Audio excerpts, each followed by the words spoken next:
Hello, welcome back to Jack Knives Reviews. I'm of course your host, Jack Knives, and welcome once again to JACK-O-WEEN.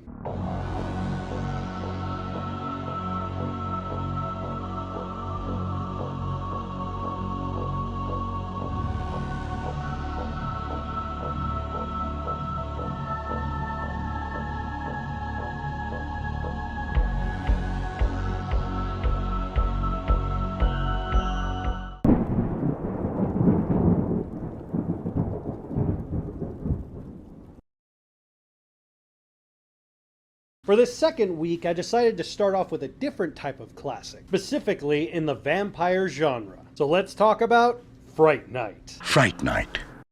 Charlie Brewster is a huge horror movie fanatic obsessed with his favorite show, Fright Night, hosted by Peter Vincent. A new neighbor moves across the street named Jerry, who he is convinced is a vampire trying to take everyone from him, including his mother. His only hope is the host of Fright Night to help him survive his own real horror movie.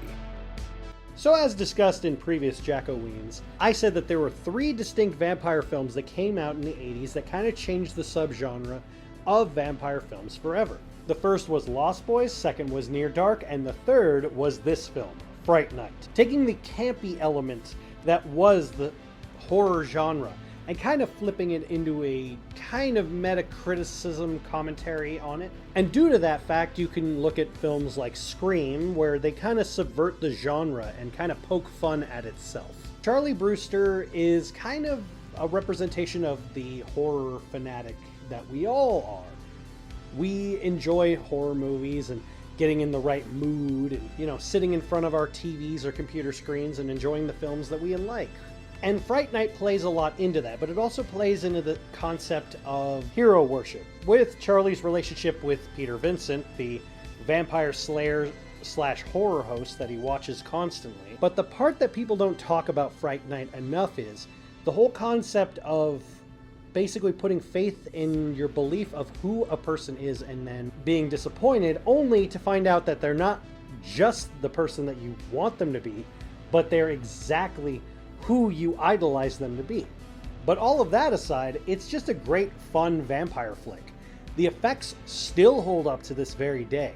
Director Tom Holland, no, not that one, he also directed Child's Play, and he uses those same practical effects. I love that his vampires are more protruding outwards as their fangs, as opposed to the stereotypical straight down fangs.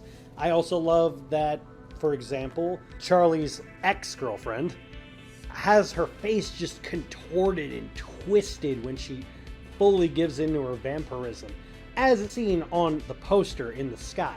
Plus, Evil Ed is legitimately one of the funniest and best characters in all of horror. He's just so goofy and funny and dark and twisted.